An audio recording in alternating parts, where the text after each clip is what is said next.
نحمده ونصلي على رسوله الكريم اما بعد فقد قال الله تبارك وتعالى كما ورد في سورة الحج اعوذ بالله من الشيطان الرجيم بسم الله الرحمن الرحيم الذين إن مكناهم في الأرض أقاموا الصلاة وآتوا الزكاة وأمروا بالمعروف ونهوا عن المنكر ولله عاقبة الأمور. وقال عز وجل كما ورد في سورة آل عمران وَلْتَكُن مِّنكُمْ أُمَّةٌ يَدْعُونَ إِلَى الْخَيْرِ وَيَأْمُرُونَ بِالْمَعْرُوفِ وَيَنْهَوْنَ عَنِ الْمُنكَرِ وَأُولَٰئِكَ هُمُ الْمُفْلِحُونَ. وقال عز وجل كما ورد في نفس السورة كنتم خير أمة أخرجت للناس تأمرون بالمعروف وتنهون عن المنكر وتؤمنون بالله. وقال جل وعلا كما ورد في سورة النساء لعن الذين كفروا من بني إسرائيل على لسان داود وعيسى ابن مريم ذلك بما عصوا وكانوا يعتدون كانوا لا يتناهون عن منكر فعلوه لبئس ما كانوا يعملون. وقال عز وجل كما ورد في سورة المائدة لولا ينهاهم الربانيون والأحبار عن قولهم الإثم وأكلهم السحت لبئس ما كانوا يصنعون. صدق الله العظيم. وعن أبي سعيد الخدري رضي الله تعالى عنه قال سمعت رسول الله صلى الله عليه وسلم يقول من رأى منكم منكرا فليغيره بيده فإن لم يستطع فبلسانه وإن لم يستطع فبقلبه وذلك أضعف الإيمان. رواہ مسلم رحمہ اللہ. وعن عبد الله بن مسعود رضی اللہ تعالی عنہ ان رسول اللہ صلی اللہ علیہ وسلم قال ما بعث اللہ من نبی فی امته قبلی الا كان له حواریون واصحاب یاخذون بسنته ویقتدون بامرہ ثم انه اخلف من بعدهم خلوف يقولون ما لا يفعلون ويفعلون ما لا يؤمرون فمن جاهدهم بيده فهو مؤمن ومن جاهدهم بلسانه فهو مؤمن ومن جاهدهم بقلبه فهو مؤمن وليس وراء ذلك من الإيمان حبة خردل. رواہ ایضا مسلم رحمہ اللہ. رب اشرح لی صدری ویسر لی امری واحلل عقدۃ من لسانی یفقہوا قولی. اللہم ربنا الہمنا رشدنا واعذنا من شرور انفسنا. اللہم ارنا الحق حقا وارزقنا اتباعہ وارنا الباطل باطلا وارزقنا اجتنابہ. اللہم وفقنا لما تحب وترضى آمین یا رب العالمین. اسلام آباد کی لال مسجد جو پہلے وہاں کی مرکزی جامع مسجد کہلاتی تھی، جبکہ ابھی اسلام آباد چھوٹا شہر تھا، ابھی اس کی وسعتیں جو ہیں وہ ادھر ادھر بہت زیادہ پھیلی نہیں تھی، تو یہی مرکزی مسجد تھی.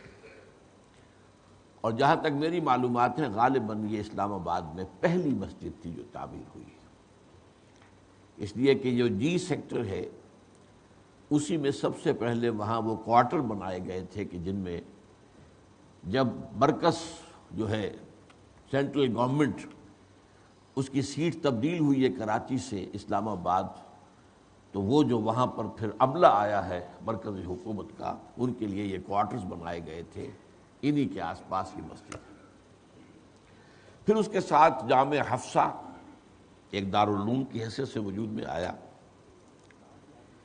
وہاں جو کچھ ہو رہا ہے اس کے بارے میں 3 سوالات ہیں جو بڑے اہم ہیں. سب سے پہلے یہ کہ اس کا وسیع تر پس منظر کیا ہے، اسباب کیا ہیں. وہ کیا سلسلہ حوادث و واقعات ہے کہ جن کے ایک کڑی یہ بھی ہے، اور اس میں اگر کوئی غلطی ہے دینی اعتبار سے، شرعی اعتبار سے، تو وہ معین کی جانی چاہیے کہ وہ کیا ہے۔ دوسرا سوال یہ ہے کہ وہاں جو کچھ 6 مہینے سے ہو رہا تھا، جنوری سے اس کا آغاز ہو گیا تھا، اسے اتنے عرصے نظر انداز کیوں کیا گیا؟ کس نے کرایا؟ کس لیے کرایا؟ اس کا پس منظر کیا ہے؟ اور تیسرا یہ کہ اس وقت جو انتہائی ایکسپلوسو سچویشن اس وقت موجود ہے، اور اس سے آج 6واں دن شروع ہو چکا ہے، اس کا فوری جو ہے نتیجہ کیا نکلے گا، اور اس کے دور رس عواقب و نتائج کیا ہے؟ جہاں تک وسیع تر تاریخی پس منظر کا تعلق ہے، میں پیش کی عرض کر دوں، معذرت خواہ ہوں کہ مجھے کچھ ایسی باتیں دہرانی پڑیں گی جو اس سے پہلے بھی میں نے کئی مرتبہ عرض کی ہیں، لیکن یہ کہ آج کی گفتگو کو سمجھنے کے لیے اس پس منظر کو ذہن میں بلڈ کر لینا اثر نو ضروری ہے۔ دیکھیے، جیسے ہی پچھلی صدی میں مغربی استعمار، ویسٹرن کولونیلزم، یورپین کولونیلزم، اس کی بساط طے ہونی شروع ہوئی، تو اس کے ساتھ ہی احیاء اسلام اور ملت اسلامی کی نشأت ثانیہ کا ایک جذبہ بھی پروان چڑھنا شروع ہوا۔ یہ اس کا فطری نتیجہ تھا کہ جیسے کوئی آدمی نیند سے بیدار ہوتا ہے تو ہم گویا کہ ایک نیند کی کیفیت تھے، ہم پر انگریز حکمران تھا، کہیں فرانسیسی حکمران تھے، کہیں کوئی اور ولندیزی حکمران تھے، کہیں ہسپانوی حکمران تھے، تو ظاہر بات ہے کہ اس وقت ہماری خودی دبی ہوئی تھی اور ہماری خود شعوری جو ہے وہ بھی بجھی ہوئی تھی۔ لیکن جب ہم تھوڑے تھوڑے آزاد ہونے شروع ہوئے تو گویا سے ایک طریقے سے ہم نیند سے بیدار ہوئے، تو ہمیں یاد آیا کہ ہمارا ایک نظام تھا، ہمارا ایک شاندار ماضی تھا، ہمارا ایک دین ہے، ہمارا ایک قانون ہے، ہمارا ایک نظام حیات ہے، اسے دوبارہ جو ہے بروئے کار لایا جائے، اس کو سامنے لایا جائے، اس پر عمل کیا جائے، اسے زندہ کیا جائے، اس کا احیاء کیا جائے۔ اس جذبے نے پورے عالم اسلام میں مختلف نوع قسم کی تحریکوں اور جماعتوں کو جنم دیا۔ لیکن 2 باتیں نوٹ کر لیجئے کہ ایک تو یہ تمام تحریکیں جن کا میں ابھی لسٹ آپ کے سامنے رکھوں گا، یہ کنٹمپریری کہلائیں گی، ہم عصر۔ ان میں سے یہ نہیں ہے کہ ایک کے نتیجے میں دوسری پیدا ہوئی، دوسری کے نتیجے میں، بلکہ یہ ایک ہی وقت میں ابھری ہے، اور ان کے پشت پر ایک ہی جذبہ کار فرما تھا۔ کبھی نعیم صدیقی صاحب نے ایک شعر کہا تھا بہت عمدہ، اس صورتحال کی ڈپکٹ کرنے کے لیے، ہے ایک ہی جذبہ کہیں واضح کہیں مبہم، ہے ایک ہی نغمہ کہیں اونچا کہیں مدھم۔ ان تحریکوں میں سے میں پہلے 3 کا ذکر کر رہا ہوں۔ ایک فار ایسٹ میں، انڈونیشیا میں مسجوبی تحریک، ایک فار ویسٹ میں کہہ لیجئے ایشیا کے اعتبار سے، ترکی میں سعید نورسی کی تحریک، ایک ایران میں فدائین کی تحریک۔ لیکن اس کے 2 بہت بڑے مرکز جو بنے ہیں وہ بر عظیم پاک و ہند اور مصر۔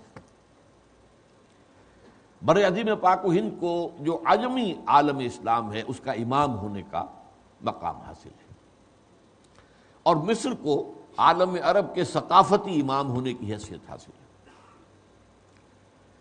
چنانچہ بر عظیم پاک و ہند میں نوٹ کیجئے، گنتی کر لیجئے صرف، مولانا ابوالکلام آزاد کی حزب اللہ 1913 سے 1920 تک، مولانا الیاس رحمۃ اللہ علیہ کی تبلیغی جماعت 1920 کے لگ بھگ شروع ہوئی۔ خیری برادران نے ایک جماعت قائم کی تھی، جماعت المسلمین، علی گڑھ میں قائم ہوئی تھی تحریک مجاہدین علی گڑھ، علامہ مشرقی کی زبردست زوردار خاکسار تحریک، 1930 کے بعد سے مسلم لیگ کی تحریک، اس سے پہلے مسلم لیگ کا کوئی نظریاتی جو ہے ایجنڈا نہیں تھا، صرف مسلمانوں کو ہندو کی غالب اکثریت سے جو خطرات پیش ہو رہے تھے ان کا ازالہ، ان کی پیش بندی۔ 1930 میں علامہ اقبال کے خطبہ الہ کے بعد اس کے اندر، خطبہ الہ آباد کے بعد اس کے اندر ایک رنگ پیدا ہوا احیاء اسلام کا۔ پھر 1941 سے جماعت اسلامی ہند، اس میں پھر کچھ عرصے کے بعد ایک اضافہ ہوا ہے، اور وہ ہے جہاد افغانستان کا جو فال آؤٹ ہوا ہے۔ یہ جہاد افغانستان جس کو کہ امریکہ نے سپورٹ کیا، بے تحاشا پیسہ دیا، اسلحہ دیا، پوری سپورٹ کی، اور اس نے اپنے ایجنڈوں کے ذریعے سے پوری دنیا میں جہاد فی سبیل اللہ کا غلغلہ بلند کرا دیا۔ چنانچہ دور دراز سے لوگ آئے اور وہاں پر انہوں نے اس جہاد میں حصہ لیا روسیوں کے خلاف۔ اب یہ علیحدہ بات ہے کہ امریکہ تو اپنا جو ہے وہ مقصد حاصل کرنا چاہتا تھا، لیکن جو لوگ وہاں پر آئے تھے وہ تو خلوص کے ساتھ آئے تھے، اور جو وہاں پر لڑ رہے تھے وہ بھی خلوص کے ساتھ لڑ رہے تھے، وہ روس کی غلامی اختیار کرنے کو تیار نہیں تھے۔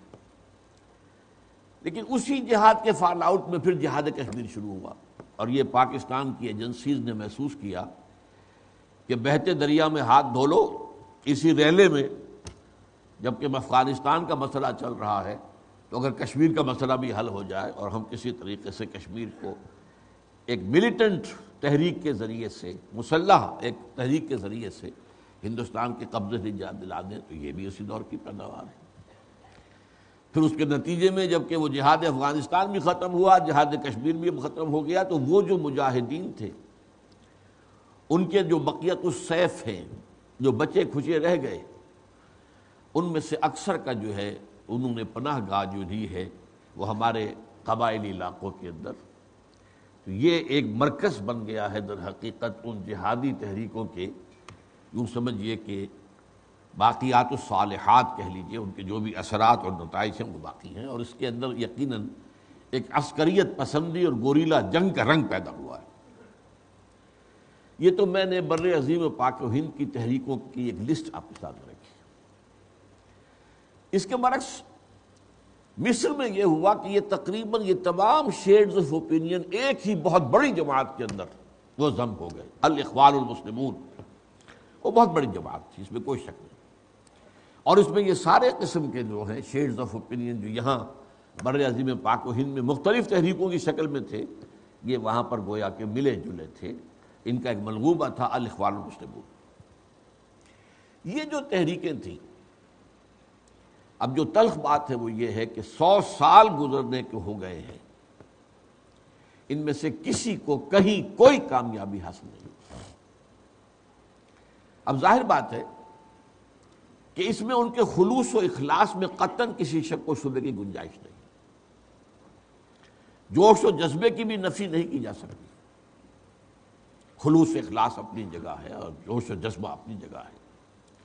اسی ضمن میں یہ بھی میں آپ سے کہہ دوں کہ اس وقت بھی جو اب جن کے لیے ایک نام ایک کالم نگار نے بنا لیا ہے، عبد البرادران، مولانا عبد العزیز اور عبد الرشید غازی صاحب، ان دونوں کا بھی جہاں تک خلوص و اخلاص کا تعلق ہے کسی شک و شبے کی گنجائش نہیں۔ یہ جو کہا جا رہا ہے کہ شادی ایجنسیوں کی پیداوار تھے اور ان کی ملی بھگت سے کوئی ڈرامہ جو ہے بنایا گیا ہے، یہ میرے نزدیک قطعاً کسی درجے میں بھی قابل قبول بات نہیں ہے۔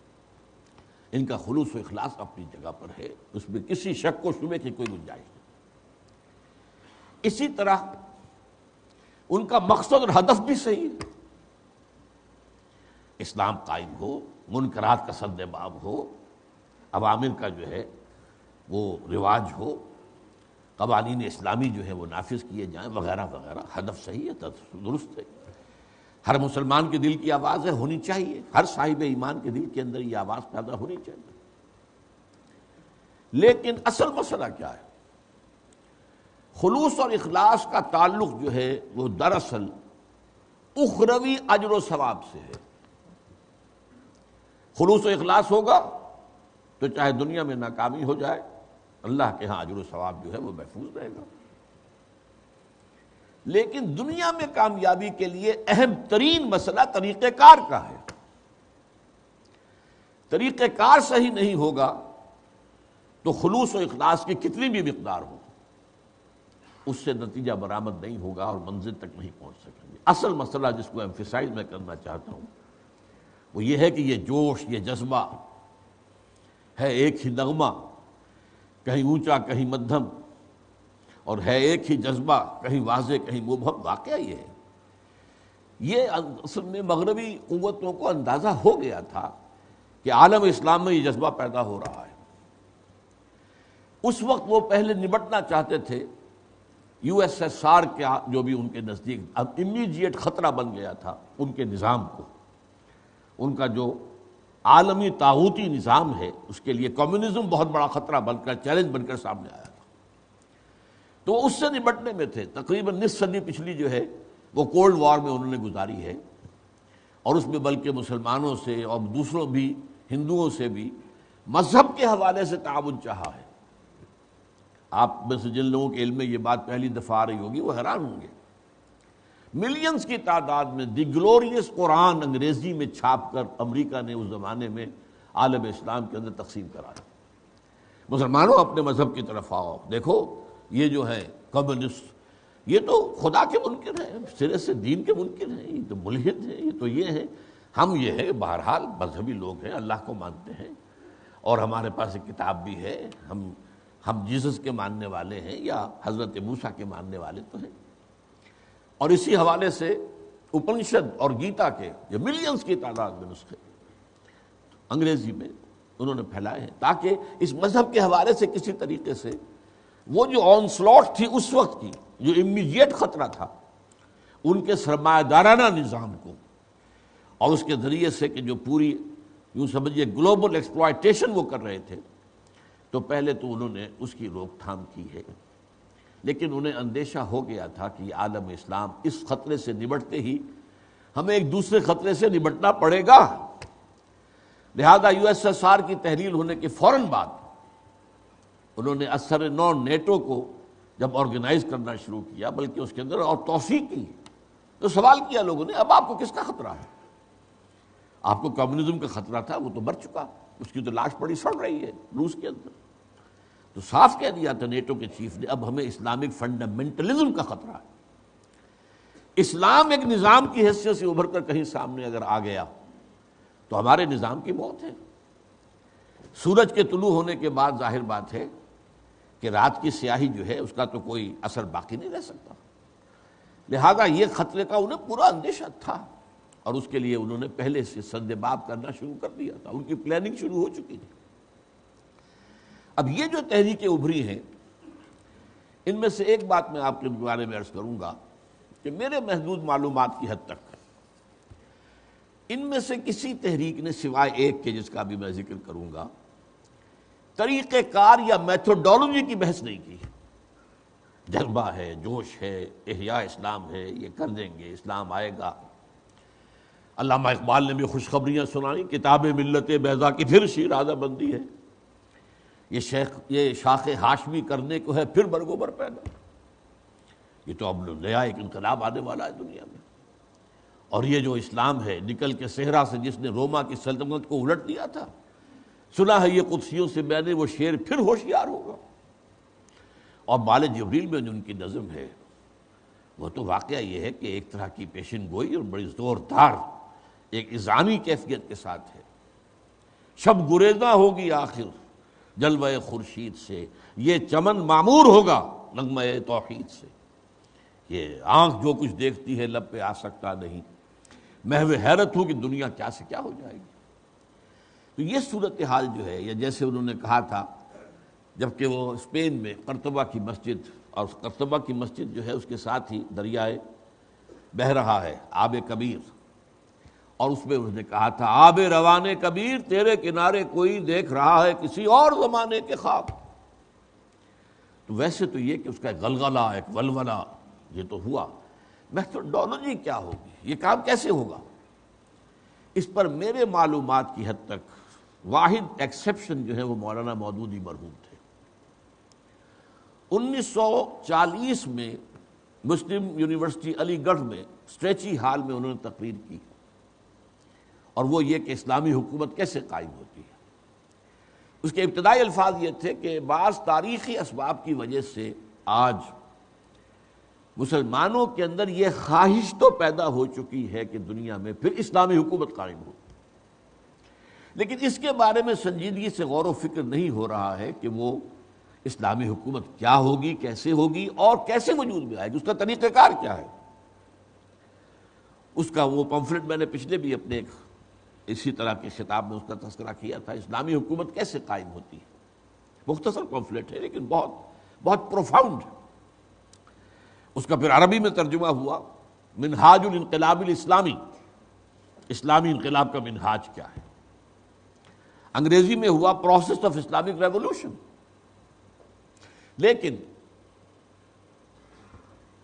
اسلامی انقلاب یا منہج انقلاب نبوی کے جو دو فیزز اگر موٹے موٹے شمار کیے جائیں، ان میں سے ایک کے بارے میں تو انہوں نے بہت عمدہ وضاحت کی ہے، آج بھی میں اس کو اس اعتبار سے سمجھتا ہوں کہ ماسٹر پیس ہے۔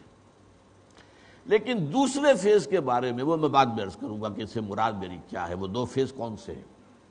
اس میں خاموشی ہے، وہاں خلا ہے۔ اب آئیے، یہ جو تحریکیں تھیں جن کا میں نے نام آپ کے سامنے لیا ہے، ان میں سے کچھ تحریکیں تو وہ ہیں جو غلط راستوں پر بھٹک کر اور دم توڑ گئی، ختم ہو گئی، اب ان کا وجود نہیں ہے۔ لیکن کچھ ابھی تک ہاتھ پاؤں مار رہی ہیں، لیکن صورت کیفیت یہی ہے ان کی کہ ڈور کو سلجھا رہے ہیں اور سرا ملتا نہیں۔ میرا اپنا معاملہ مجھے یاد ہے، میں ایکٹیوسٹ تھا، میڈیکل کالج کا اسٹوڈنٹ تھا، جمعیت طلبہ میں ناظم تھا، لیکن یہ خیال بار بار آتا تھا ہماری گفتگوؤں میں کہ یہ معاملہ جو ہے قابل غور ہے کہ قرآن مجید نے اقامت دین کی فرضیت کو تو بیان کر دیا، انا اقیم الدین ولا تتفرقوا فیہ، لیکن اس کا طریقہ کار واضح نہیں کیا۔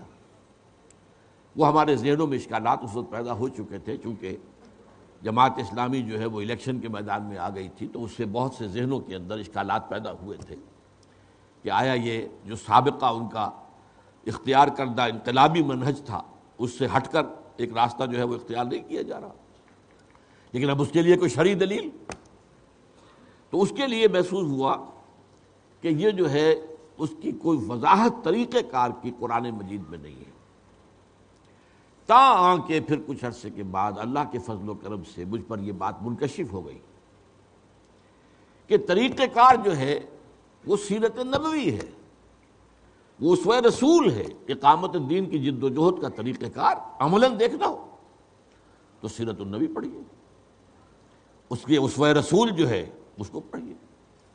اس پر پھر میں نے بہت گہرائی میں جا کر غور و فکر کیا، ایک عرصہ میرا گزرا ہے سیرت کے مطالعے میں۔ اس سے پہلے کوئی خاص مجھے دلچسپی زیادہ سیرت سے نہیں تھی، میں تسلیم کرتا ہوں۔ قرآن کے مطالعے کا تو اس سے بہت پہلے سے میرا ذوق و شوق شروع ہو چکا تھا، لیکن اس وقت تک سیرت کے مطالعے کی طرف زیادہ توجہ نہیں تھی۔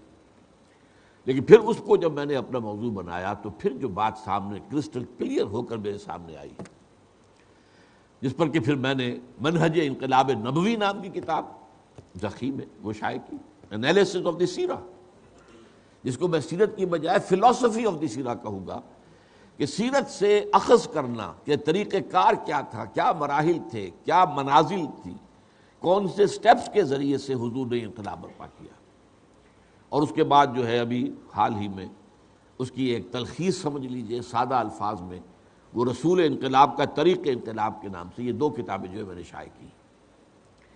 چنانچہ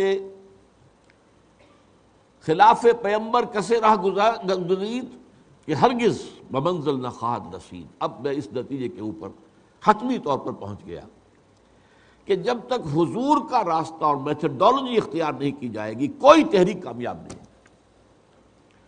خلوص ٹنوں کے حساب سے ہو، خلوص کتنا بھی ہو، جوش کتنا بھی ہے، جذبہ کتنا بھی ہو، قربانیاں کتنی بھی دے دی جائیں، لیکن اگر طریقہ جو ہے وہ میتھڈالوجی آف محمد صلی اللہ علیہ وسلم نہیں ہے تو کامیابی نہیں ہوگی۔ ترسم کے بے کعبہ نرسی اعرابی کی راہ کے تومی روی میں ترکستان است. تم نے منزل تو بنایا ہے کعبے کو، لیکن چل رہے ان راستوں پر جو راستہ کعبے کی طرف لے کر نہیں جا رہا، کسی اور طرف لے کر جا رہا ہے. اب وہ کیا ہے؟ وہ منہج اسوہ رسول سے، لقد کان لکم فی رسول اللہ اسوۃ حسنہ. اس کا خلاصہ کیا ہے جس کو میں نے 6 سٹیپس میں بیان کیا، گنوا رہا ہوں آج، صرف تفصیل میں نہیں جانا ہے. نمبر 1 دعوت، ایمان پیدا کرنے، یقین والا ایمان پیدا کرنے کی دعوت بذریعہ قرآن، پہلا مرحلہ. دوسرا مرحلہ، جو لوگ اس دعوت کو قبول کر لیں، ایمان کو قبول کر لیں، اور اس کا ثبوت کیا ہوگا؟ شریعت کے وہ کاربند ہو جائے. اگر ویسے دعویٰ کریں ایمان کا، بہت یقین کا، لیکن یہ شریعت کی پابندی نہ ہو تو وہ دعویٰ قبول نہیں ہوگا. جو لوگ یہ مرحلہ طے کرنے، اب انہیں منظم کیا جائے تنظیم اور جماعت کی شکل میں، ایک حزب اللہ جو ہے بنائی جائے، اور وہ سنت رسول جو ہے وہ کیا ہے؟ بیعت سمع و طاعت. رسول کی بیعت سمع و طاعت مطلق تھی، جو حکم دے. اب آئندہ جس کی بھی ہوگی وہ بیعت و سمع و طاعت پھر معروف ہوگی، ان چیزوں کے اندر سمع و طاعت کہ جو شریعت کے خلاف نہ ہو، شریعت کے دائرے کے اندر. اور یہ میں آج آپ کو with all the emphasis at my command میں آپ سے کہہ رہا ہوں کہ اس عمل میں مشکل ترین مرحلہ یہی ہے. دعوت دینا مشکل نہیں ہے. دعوت جو ہے ایک فرد بھی دے سکتا ہے، سال ہر سال تک دیتا رہے، کچھ سنے نہ سنے، مانے نہ مانے. 950 برس تک حضرت ابلیس دیتے رہے، کوئی ریسپانس نہیں ملی، دعوت دیتے رہے. تو دعوت دینا یہ زیادہ مشکل نہیں ہے. وقت لگتا ہے، محنت لگتی ہے، آدمی اس کو اپنا اوڑھنا بچھونا بنائے تبھی کوئی بات ہوگی، میننگ فل دعوت ہوگی. لیکن اس میں جو سب سے مشکل مرحلہ ہے وہ منظم کرنا، جمع کرنا، جوڑنا، حزب اللہ بنانا، جماعت بنانا. علیکم بالجماعہ، یہ مشکل ترین کام ہے. جانوروں کے گلے ہو، بھیڑوں بکریوں کا گلہ ہو، یا کہیں گائے بھینسوں کا ہو، ریوڑ ہو، اس کے لیے کافی ہے ایک آدمی ہے جس نے لاٹھی ہاتھ میں لی ہوئی ہے، اور زیادہ بڑا کو ریوڑ ہے تو 1-2 کتے ہیں ادھر ادھر چل رہے ہیں، ذرا کوئی ادھر سے ادھر ہوتی ہے بکری یا بھیڑ تو وہ ذرا بھونک کر اس کو پھر کہتے ہیں اور وہ اندر چلی جاتی ہے. اللہ اللہ خیر. لیکن انسان جو ہے یہ باشعور ایک مخلوق ہے اللہ کی، ہر ایک کا اپنا خیال ہے، نظریات ہیں، ہر ایک سوچتا. مزاج جدا جدا ہے، مختلف مزاج اللہ نے بنائے، مختلف مزاج مختلف، ذہنی سطح مختلف، استعدادات مختلف. پھر یہ کہ اعجاب و کل ذی رائے برائے ہی، یہ عام مرض ہے، ہر ایک یہ سمجھتا ہے میری بات ٹھیک ہے. ایسوں کو جوڑ کر رکھنا، ایک نظم میں لانا، ایک نظم کے اندر منسلک کر دینا، سمع و طاعت کا خوگر بنا دینا کہ سنو، لسن اینڈ اوبے، مشکل ترین مرحلہ یہی، منزل یہی کٹھن ہے قوموں کی زندگی میں. تیسرا مرحلہ تزکیہ، تربیت اور تزکیہ. اس کا ہدف کیا ہے؟ دل میں سوائے اللہ کی رضا اور اخروی نجات کے کوئی آرزو، کوئی امنگ باقی نہ رہے. جب تک یہ دل ان تمام چیزوں سے خالی نہیں ہو جائے گا تو آپ اس اسلامی انقلاب کی طرف پیش قدمی نہیں کر سکتے. ہوگا کیا؟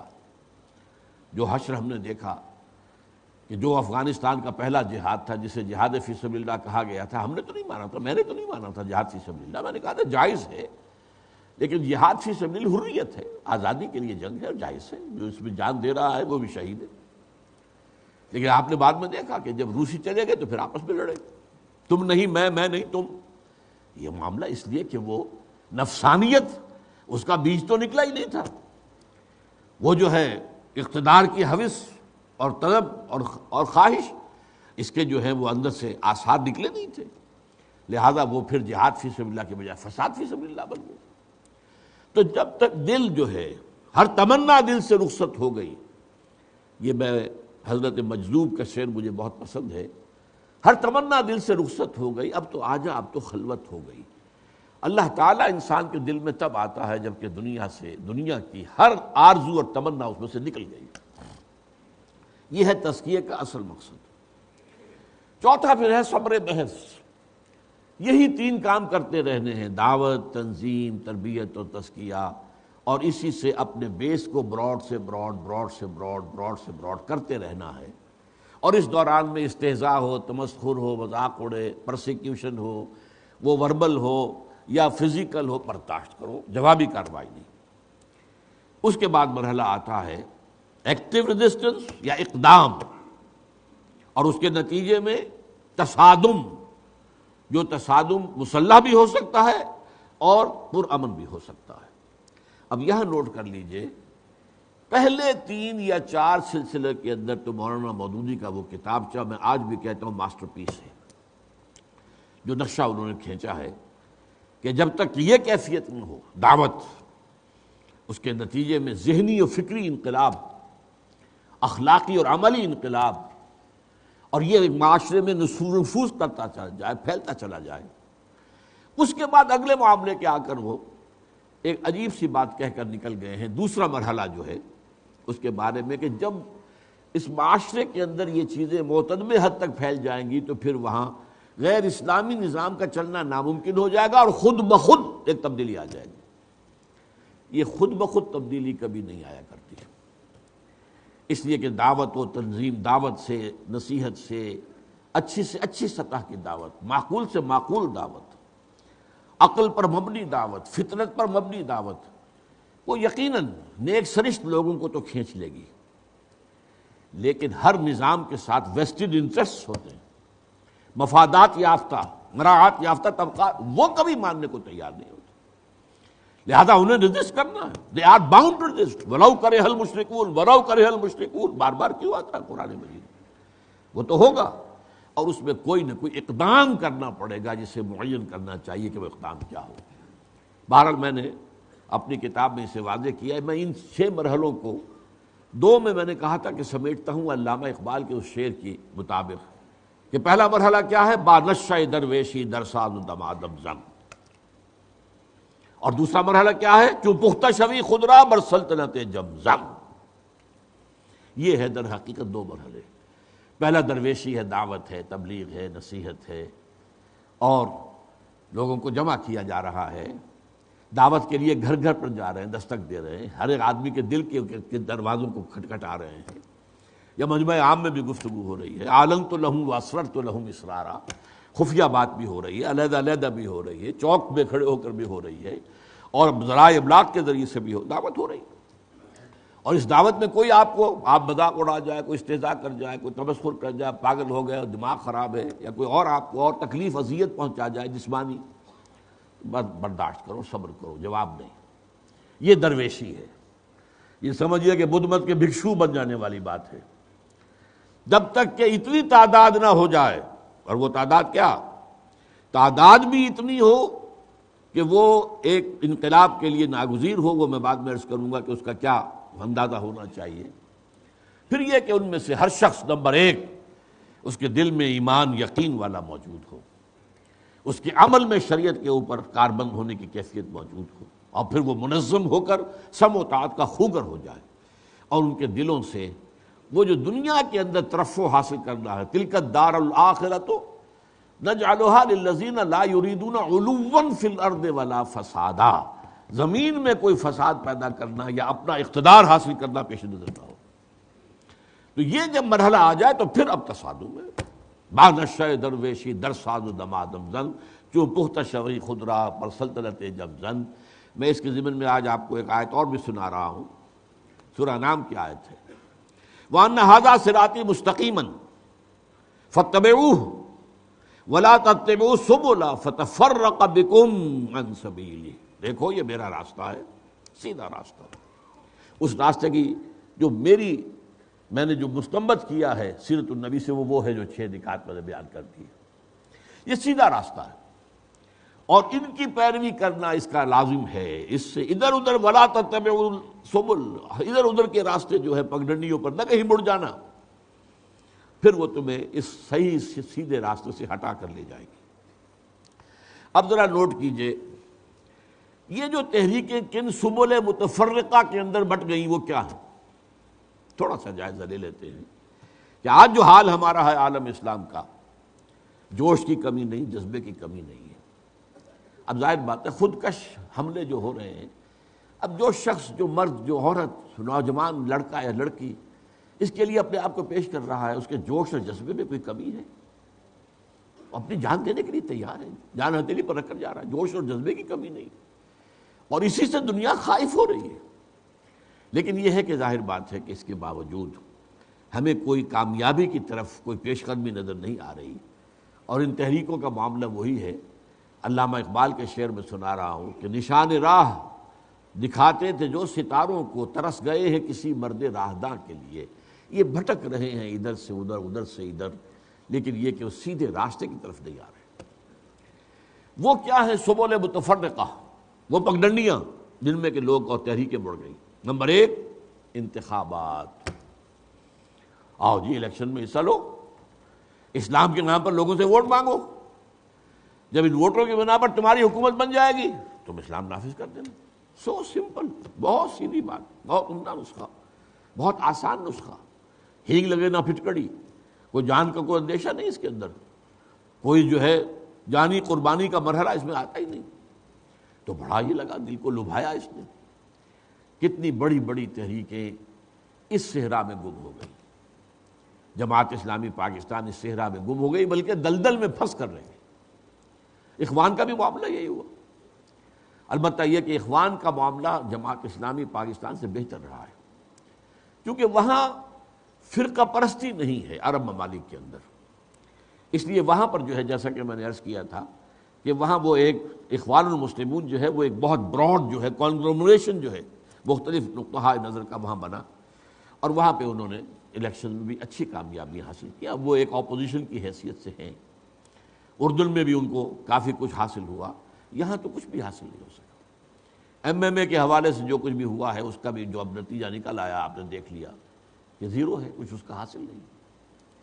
ہاں الجزائر کے اندر اس طریقے سے قریب پہنچ گئی تھی تحریک کامیابی کے، اس لیے وہاں بھی 2 اسباب تھے، ایک یہ کہ فرقہ پرستی نہیں تھی، نمبر 2 وہاں کوئی فیوڈلزم نہیں تھا۔ الجزائر جیسے ہی آزاد ہوا ہے فرانس سے تو وہاں سوشلسٹ نظام قائم ہو گیا، وہ جاگیرداریاں اور زمینداریاں ختم ہو گئی، تو لہذا وہاں پہ آسان کام تھا، انتخابات کے راستے سے وہ تحریک جو ہے اسلامی تحریک آگے بڑھی۔ لیکن وہ جو عالمی طاغوتی جو ہے قوت، اس کے ایوانوں میں گھنٹیاں خطرے کی بجی، اور فوج کو استعمال کر کے انہوں نے اس کا راستہ روک دیا۔ کچھ تھوڑی سی کامیابی اس سلسلے میں ہو رہی تھی، حالانکہ وہ کوئی دینی مذہبی جماعت نہیں تھی اربکان کی، لیکن اس سے بھی اندیشہ ہو گیا کہ اس میں کچھ نہ کچھ جراثیم موجود ہیں، ان کا راستہ روک دیا گیا۔ بہرحال ایک تھا انتخابات، دوسرا دعوت، تبلیغ تبلیغ تبلیغ تبلیغ تبلیغ تبلیغ کیے جاؤ، اور یہاں بھی بڑا سمپل فارمولہ سامنے آیا، بھائی جب سب لوگ ٹھیک ہو جائیں گے خود بخود نظام بدل جائے گا، تم لوگوں کو بدلو، جب سب ٹھیک ہو جائیں گے نظام بدل جائے گا۔ کتنا سادہ، کتنا آسان نسخہ ہے، لیکن کیا سب لوگ کبھی دنیا میں آج تک بدلے ہیں؟ کیا خود حضور کے زمانے میں سب لوگ بدل گئے تھے؟ ظاہر بات ہے کہ معاشرے کے اندر مختلف قسم کی قوتیں موجود ہوتی ہیں۔ پھول کی پتی سے کٹ سکتا ہے ہیرے کا جگر، مرد ناداں پر کلام نرم و نازک بے اثر۔ سورہ شورى میں جو سورہ حدید میں جو فرمایا گیا وَأَنزَلْنَا الْحَدِيدَ فِيهِ بَأْسٌ شَدِيدٌ، ایسے لوگوں کی سرکوبی کے لیے ہم نے لوہا بھی تو اتارا ہے، اس کے اندر چونکہ جان کا اندیشہ ہے۔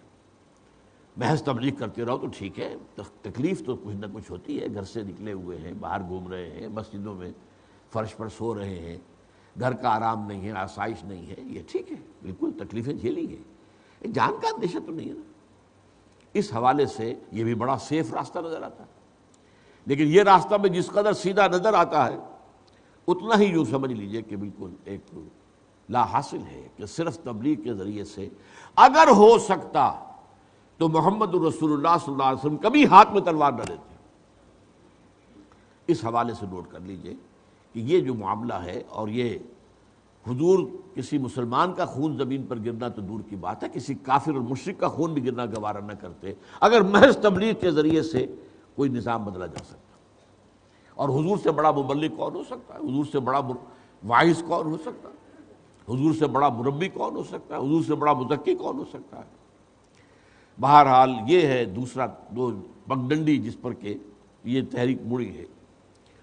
اور یہ نوٹ کر لیجئے، اس میں ایک بات ہے جو اس وقت کہنے کا تفصیل سے موقع نہیں ہے، تبلیغی جماعت کا بھی جو اصل تاسیس ہوئی تھی وہ مولانا الیاس رحمۃ اللہ علیہ کے قریبی ساتھیوں میں سے بعض نے مجھے بتایا کہ انہوں نے کہا تھا کہ میں تو شیخ الہند کی جماعت کا آدمی ہوں، ان کے پیش نظر نقشہ کچھ اور تھا۔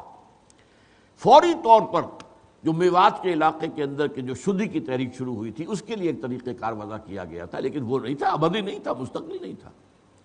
بعد میں بہرحال اس کی قلب ماہیت ہوئی ہے اور اسی راستے کے اوپر جو سمجھ لیا گیا کہ بس یہی آخری راستہ ہے اور یہی واحد طریقہ ہے اور یہی در حقیقت جو ہے یہ مسنون طریقہ ہے۔ تیسرا راستہ جو ہے جس میں یہ تحریک بھٹکی ہے یہ ہے اب جو جہاد افغانستان، جہاد کشمیر اور اس کے نتیجے میں پاکستان کی جہادی تنظیمیں اور جہاد افغانستان کے بقیت السیف جو اب پاکستان کے کچھ علاقوں میں آ کر جو ہے وہ چھپے، انہوں نے پناہ لی اور وہاں پہ شادیاں بھی کر لیں، آباد بھی ہو گئے، تو ان سب کے ذریعے سے ایک اور راستہ جو ہے وہ کھلا ہے، اور وہ یہ ہے کہ گوریلا وار ہو، مسلح جد و جہد ہو، اور اس کا ایک مرکز جو ہے پاکستان کے قلب میں یہ جو ہے لال مسجد اور جامع حفصہ بن گیا۔ یہ ہے پچھلا پورا پس منظر۔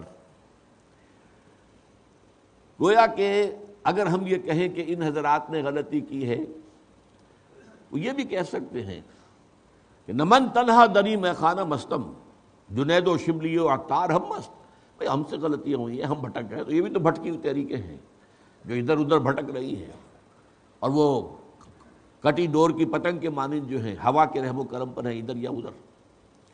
بہرحال اب میں آ رہا ہوں اس موضوع کے اہم ترین پہلو پر، ایک خاص دینی تصور کے بارے میں جو بہت بڑا مغالطہ پیدا ہوا ہے اور ہو رہا ہے، وہ ہے نہی عن المنکر کے ضمن میں یہ عظیم مغالطہ، بلکہ گمراہی کی شکل ہے کہ جو اس وقت سامنے آ رہی ہے۔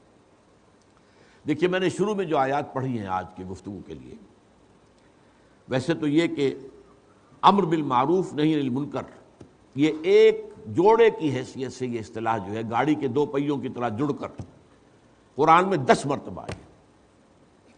میں نے صرف 3 آیتیں ان میں سے پڑھی ہیں۔ پہلی آیت سورہ حج کی ہے اور اس میں فرمایا گیا ہے الذین ان مکناہم فی الارض، وہ لوگ کہ جنہیں اگر ہم زمین میں تمکن عطا کر دیں، ان کے پاس حکومت آ جائے، اختیار آ جائے، تو وہ نماز قائم کریں گے، زکوٰۃ ادا کریں گے اور نیکیوں کا حکم دیں گے اور بدی سے روکیں گے، وللہ عاقبۃ الامور، اور بالآخر تو سارے معاملات کا جو نتیجہ ہے، انجام، وہ تو اللہ تعالیٰ ہی کے ہاتھ میں ہے۔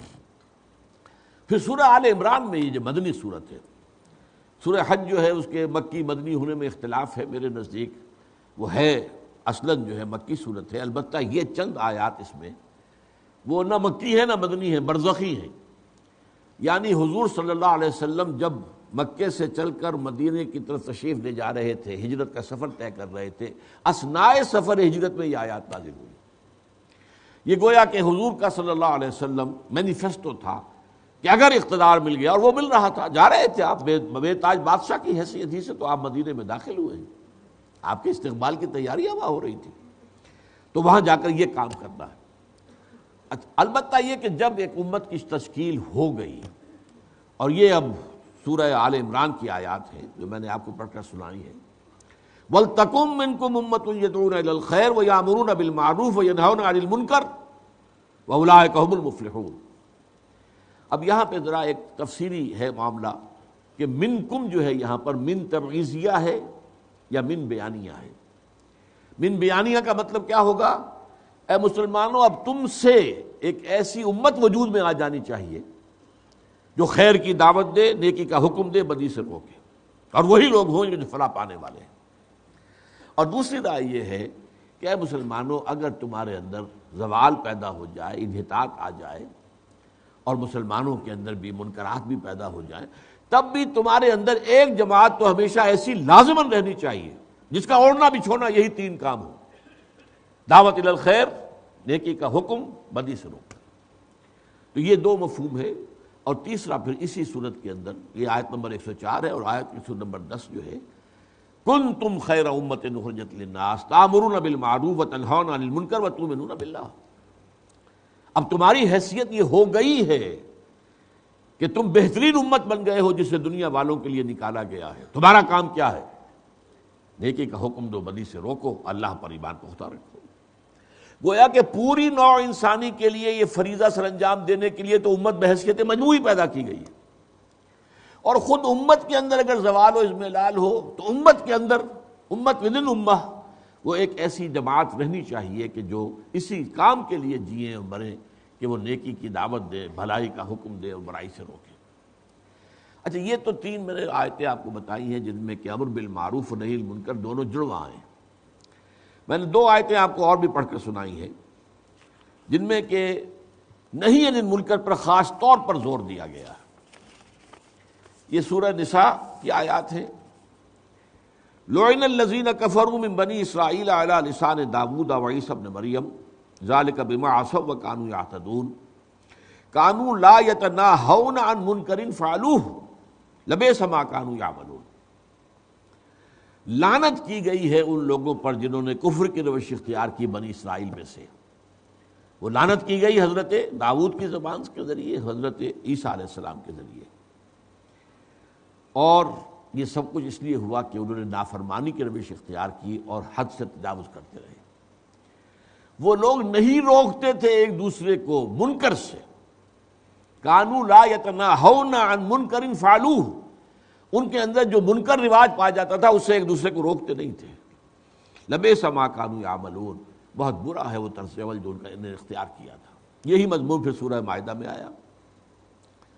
لولا ینہاہم الربانیون والاحبار عن قولہم الاسم واکلہم السحت لبئس ما کانوا یصنعون. دیکھیے بالکل اسی طریقے سے ملتے جلتے الفاظ ہیں. جوڑا ہے نا سورہ مائدہ سورہ نساء. تو یہ کیوں نہیں روکا ان کے ربانیین نے اور ان کے علماء نے اور ان کے صوفیاء نے لوگوں کو ان کو حرام کھانے سے اور گناہ کی بات کہنے سے روکا کیوں نہیں؟ اور یہ بہت ہی برا انداز تھا جو انہوں نے اختیار کیا. تو نہی عن المنکر پر اضافی زور آ رہا، یہ بیان کرنا ہے آپ کے سامنے کہ ایک ہے امر بالمعروف نہی عن المنکر، ایک جوڑا. لیکن قرآن مجید میں اور پھر احادیث کے اندر نہی عن المنکر پر زور زیادہ ہے. چنانچہ 2 حدیثیں میں نے آپ کو سنائی. حضرت ابو سعید خدری رضی اللہ تعالیٰ عنہ فرماتے ہیں کہ میں نے حضور کو خود یہ فرماتے ہوئے سنا، من رأى منکم منکرا فلیغیرہ بیدہ، تم میں سے جو شخص بھی کسی منکر کو دیکھے، بدی کو دیکھے، اس کا فرض ہے کہ اسے ہاتھ سے روکے. یہاں ہے جو اصل مغالطہ آئے گا، وہ مجھے بعد میں آپ کو بتانا ہے. فَإِن لَمْ يَسْتَطِعْ فَبِلِسَانِهِ، اگر اس کی استطاعت نہ رکھتا ہو تو زبان سے روکے. فَإِن لَمْ يَسْتَطِعْ فَبِقَلْبِهِ، اور اگر اس کی بھی استطاعت نہ رکھتا ہو تو دل سے روکے. وَذَلِكَ أَضْعَفُ الْإِيمَانِ، یہ ایمان کا کمزور ترین درجہ ہے. گویا کہ اس کے بعد کوئی اور ایمان نہیں ہے. یہی مضمون آیا عبداللہ ابن مسعود سے رضی اللہ تعالی عنہ، جس کا ترجمہ یہ ہے کہ حضور فرماتے ہیں کہ اللہ تعالیٰ نے مجھ سے پہلے جس نبی کو بھی اس کی امت میں بھیجا، اس میں سے اس کے کچھ نہ کچھ حواری اور اصحاب ضرور ہوئے. وہ کیا کرتے تھے؟ یاخذون بسنتہ ویقتدون بامرہ، اپنے نبی کی سنت کو مضبوطی سے پکڑ لیتے تھے، اس کے حکم کے مطابق چلتے تھے. ثم انھا تخلف من بعدہم خلوف، پھر ہمیشہ ایسا ہوا ہے کہ ہر نبی کے بعد کچھ عرصے کے بعد پھر ایسے ناخلف لوگ آ گئے جو کہتے وہ تھے جو کرتے نہیں تھے، اور کرتے وہ تھے جس کا حکم نہیں ہوا تھا.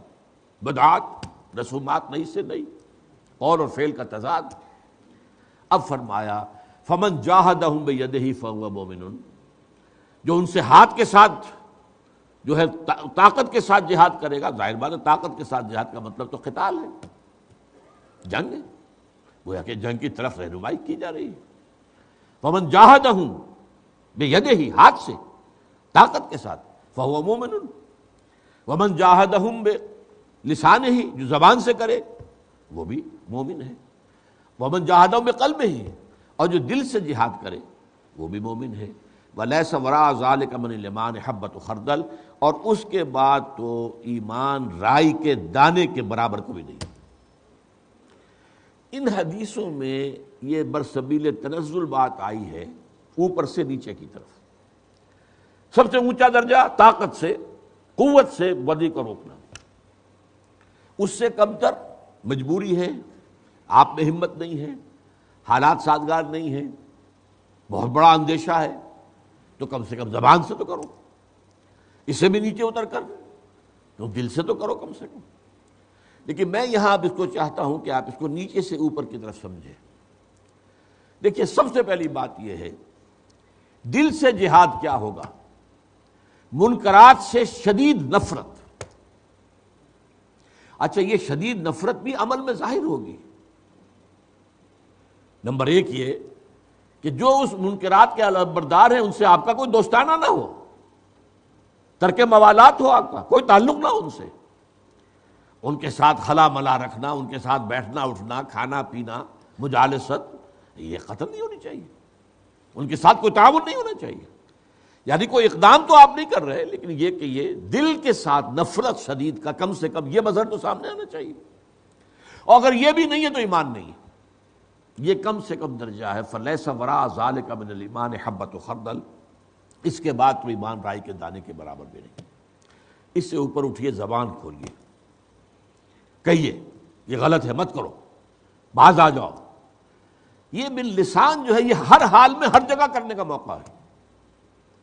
یہ ظاہر بات ہے کہ سب سے زیادہ صورتحال مشکل یہی ہو سکتی ہے نا، کہ کوئی سلطان جائر ہے، اس کے مقابلے میں آپ کھڑے ہو کر حق بات کہہ سکیں۔ اندیشہ ہے زبان کھنچوا دے گا، لیکن بولو۔ افضل الجہاد کلمۃ حق عند سلطان جائر، اس میں کوئی اختلاف نہیں۔ کم سے کم زبان کے ذریعے سے جہاد کرنا، زبان کے ساتھ جو ہے جد و جہد کرنا منکرات کے خلاف، یہ تو لازم ہے، یہ تو کرنی ہوگی۔ اس سے اوپر کا مرحلہ البتہ وہ ہے کہ جس میں مغالطہ پیدا ہوتا ہے، طاقت کے ساتھ کرنا۔ اس طاقت کے ساتھ کرنے کا معاملہ جو ہے یہ مشروط ہے قوت اور اختیار اور اقتدار کے ساتھ۔ طاقت کے ساتھ کرنا، جہاں اختیار اور اقتدار ہو وہاں ہوگا۔ اب میں مثال کے طور پر آپ کے سامنے رکھتا ہوں کہ ایک ہوتا ہے فطری اختیار و اقتدار۔ اگر کسی معاشرے کے اندر خاندانی نظام مستحکم ہے تو ہیڈ آف دی فیملی کو ایک حیثیت حاصل ہے، وہ طاقت بھی استعمال کر سکتا ہے، جبر بھی استعمال کر سکتا ہے، مار پیٹ بھی کر سکتا ہے۔ اولاد نماز نہیں پڑھ رہی ہے تو سزا دے، یہ ہے احادیث کے اندر ہے، انہیں سزا دے کر نماز کو عادی بنایا جائے۔ تو یہ ہے ایک اختیار اور اقتدار، وہ جو ہے جیسے کہ حدیث میں آتا ہے کہ کلکم راعٍ وکلکم مسئول عن رعیتہ۔ اب تمہاری جو کنبہ ہے، یہ کنبہ تمہاری رعیت ہے، ان کے بارے میں تم سے پوچھ ہوگی، پوچھ گچھ ہوگی۔ یہاں پہ تمہیں جو اقتدار حاصل ہے، اگرچہ اس وقت کی صورتحال جو ہے تھوڑی سی بدل گئی ہے، فیملی سٹرکچر ٹوٹ گیا، ٹوٹ پھوٹ گیا، اب بڑوں کے آداب مدب ختم ہو چکے ہیں۔ اگرچہ ہمارے ہاں ابھی کچھ نہ کچھ باقی ہے، اللہ کا فضل ہے، مغرب میں ختم ہو چکا ہے، لیکن یہ جہاں بھی ہے وہاں جو ہیڈ آف دی فیملی کا یہ ذمہ داری ہے کہ وہ جبر بھی کرے، اور اگر کوئی غلط کام کوئی کر رہا ہے اس سے سزا بھی دے، گویا کہ طاقت جو ہے وہ استعمال کر سکتا ہے۔ اسی طریقے سے اگر کہیں پر قبائلی نظام ہے تو قبیلے کا جو سردار ہے اس کو اختیار حاصل ہے، وہاں اپنے دائرے کے اندر وہ نہی عن المنکر جو ہے طاقت کے ساتھ، قوت کے ساتھ، جبر کے ساتھ، طاقت کے ساتھ جو ہے اس کو اس کا کام کرنا چاہیے۔ لیکن اس سے آگے بڑھ کر جو عہد حاضر کی قومی ریاست کا مسئلہ بن گیا ہے، یہ نیشن سٹیٹس جو ہیں، یہاں پر ظاہر بات ہے کہ جب تک کہ حکومت میں آپ نہیں آتے، حکومت کو نہیں بدلتے، اس وقت تک اپنے ہاتھ میں طاقت لے کر اور یہ کہ عوام کے اندر جو ہے وہ نیکی کا، وہ بدی کا جو استحصال کرنے کے لیے میدان میں آ جانا قوت کے ساتھ، طاقت کے ساتھ، یہ بہت بڑی غلطی، بہت بڑی غلطی، بہت بڑی غلطی۔ اس کا راستہ سیدھا کیا ہے؟ پہلے حکومت بدلو، اس کے لیے جد و جہد کرو، اس کے لیے انقلاب برپا کرو۔ ورنہ آپ دیکھتے ہیں کہ نبی اکرم صلی اللہ علیہ وسلم 12 برس تک مکے میں رہے، اسی کعبے کا طواف کرتے رہے کہ جس میں 360 بت رکھے تھے۔ آپ نے کسی بت کو توڑا؟ نہیں، عن المنکر بالید نہیں کیا، حالانکہ کوئی بڑی بات نہیں تھی۔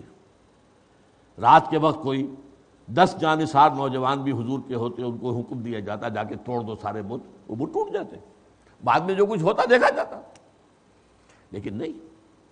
تو جو پروسیس ہے حضور سے جا جاست، وہاں سے لینا ہے جو کچھ لینا ہے۔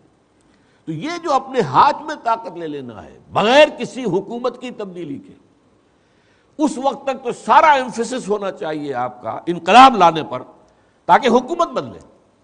اگر فساق و فجار کی حکومت ختم ہو جائے گی، اور اگر واقعتاً اہل ایمان جو دین اور شریعت کے پابند ہوں ان کی حکومت ہوگی، تو وہ پھر اس کے ذریعے سے جو استیصال ہوگا بدی کا اور منکرات کا، وہ ہوگا کہ جو صحیح پروسیس ہے، جو صحیح طریقہ ہے۔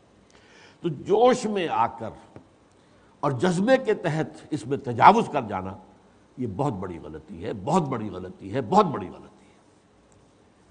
اب اگلی بات ہے، یہ جو کام ہے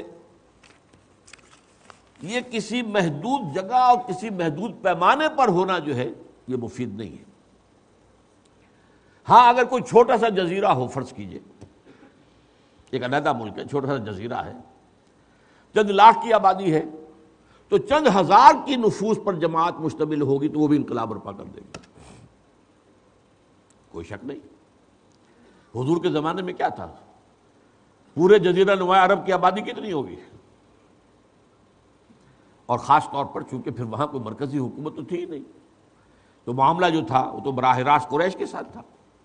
تو اس کے مقابلے کے اندر جو بھی تعداد آپ کی بنی ہے، اگر 1000 جو ہیں وہ ابو جہل کے ساتھ آئے ہیں چل کر بدر میں، تو 313 حضور کے ساتھ ہیں، 1:3 والی بات ہی ہے نا صرف۔ لیکن یہ کہ یہ ریشو پروپورشن اگر آپ سامنے نہیں رکھیں گے تو پھر تو یہ ہے کہ آپ کی تحریک ناکام ہوگی۔ آپ کو یہ بھی حضور سے سیکھنا ہے، سیرت سے اخذ کرنا ہے۔ لیکن یہ ظاہر بات ہے کہ موجودہ قومی ریاست پاکستان 16 کروڑ کی آبادی ہے، تو کروڑوں کی آبادی والے ملک میں لاکھوں کی آبادی پر لاکھوں کی جماعت تو ہو، وہ جماعت اب ایسا کہ آپ نے مالا کنڈ کے اندر ایک تحریک شروع کر دی صوفی محمد صاحب نے، میں ان کے تقوی اور تدین کی قسم کھا سکتا ہوں، ان کا خلوص اور اخلاص، اس میں کوئی شک نہیں۔ میں وہاں گیا ہوں، ان کے علاقے میں جا کر ان سے ملاقات بھی کی ہے، لیکن ظاہر بات ہے کہ وہ ایک بہت غلط کام پر قائم تھے۔ میں نے ان سے کہا تھا کہ آپ ملک گیر تحریک چلائیے، ملک گیر جماعت بنائیے، جماعت بنائیے۔ اب اس وقت ان کی کوئی جماعت بھی نہیں تھی، ابھی باضابطہ جماعت نہیں تھی، ابھی کوئی بیعت کا نظام بھی شروع نہیں کیا تھا، لیکن اس وقت بھی انہوں نے، آپ کو معلوم ہے، جوش میں جذبے میں 80,000 کا جو ہے جلوس لا کر باراکنڈ سے نکال کر، اور وہ اٹک دریائے اٹک جو ہے وہاں پر لا کر کھڑا کر دیا تھا۔ یہ جوش ہے، جذبہ ہے، خلوص ہے، اخلاص ہے۔ لیکن میں نے ان سے یہ عرض کیا تھا کہ مالا کنڈ کوئی ملک نہیں ہے، یہاں تو معاملہ مرکزی حکومت سے تصادم کا ہوگا آپ کا۔ اس کی فوج ہے، اس کا جو بھی قوتیں ہیں، اس کی پیراملٹری فورسز ہیں، اس کی ایئر فورس ہے، ان سب کا مقابلہ کرنے کے لیے یہ آپ صرف ایک چھوٹے سے علاقے کے اندر محدود ہو کر اگر آپ کو کام کرنا چاہتے ہیں تو یہ تو صحیح نہیں ہے۔ اسی طریقے سے یہ لال قلعہ کیا ہے؟ لال مسجد، یہ ایک چھوٹا سا جزیرہ ہے اور اسلام آباد میں، باقی پورے ملک کے اندر کوئی جماعت، کوئی ہمہ گیر جماعت، کوئی ملک گیر جماعت، کوئی اس کے کارڈرز، کوئی ان کا نظام، کچھ بھی نہیں سامنے ہے ہی نہیں، سرے سے ہے ہی نہیں۔